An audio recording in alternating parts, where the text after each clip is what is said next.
Page littérature, relations de coopération économique entre la Côte d'Ivoire et les États-Unis, quelles implications pour le développement de la Côte d'Ivoire? L'œuvre économico-littéraire dont l'auteur est Jean-Marc Oulaye dissèque les relations économiques entre le pays de l'oncle Sam et la Côte d'Ivoire pendant la période de 2012 à 2017. Issa Badini et Ismaël Douza étaient à la cérémonie de dédicace tenue récemment à l'Institut français à Abidjan. Reportage.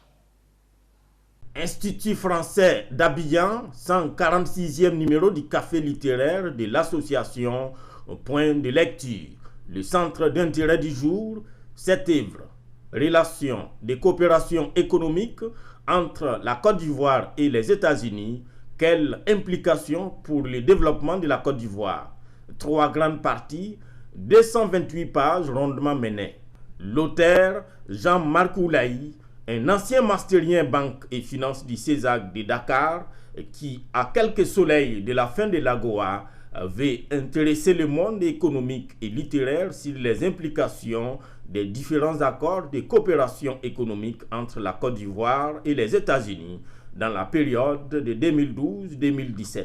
Je suis parti du constat que les programmes de coopération qui ont été mis en place, en fait, au niveau de la Côte d'Ivoire, en particulier des pays bénéficiaires, n'ont pas atteint donc leur objectif en termes, je veux dire, de potentiel. Et donc, il fallait vraiment voir quelles sont les recommandations, quelles sont les solutions pour améliorer, donc et dynamiser même la coopération entre les États-Unis et la Côte d'Ivoire, en particulier les autres pays bénéficiaires. Voilà un peu leurs objectifs. Et j'ai fait une évaluation aussi de ces programmes de coopération pour voir quelles sont les forces, les faiblesses, quelles sont les limites et comment est-ce qu'on peut permettre à ce que ces programmes qui sont élaborés en amont puissent avoir l'impact tant désiré par les concepteurs. Faire œuvre utile. Cet ouvrage, outre les implications pour le développement de la Côte d'Ivoire, renferme également des recommandations pour les accords à venir. En réalité, ce n'est pas l'AGOA et que ce soit les autres programmes ne matérialisent pas un accord de coopération selon l'OMC, l'Organisation mondiale du commerce. Donc ce n'est pas un accord de coopération au sens strict du terme.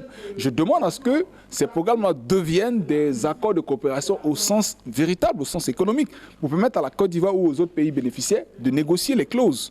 Et éventuellement introduire des clauses de négociation où chaque pays, la Côte d'Ivoire et les États-Unis vont sur un même espace, pourront négocier vraiment les clauses pour que ça soit vraiment du win-win. Une œuvre qui retient déjà l'attention du monde professionnel, mais aussi élèves et étudiants. Je pense que déjà c'est une bonne chose qu'il y ait déjà quelqu'un qui ait porté une réflexion sur un tel sujet pour dire qu'on ne finira jamais de parler d'économie. L'œuvre de Jean-Marc Oulaye a pour mérite de planter le décor, de nous dire exactement qu'est-ce qui a été fait jusque-là entre la Côte d'Ivoire et les États-Unis, quelles sont les forces, les faiblesses, les opportunités et les menaces.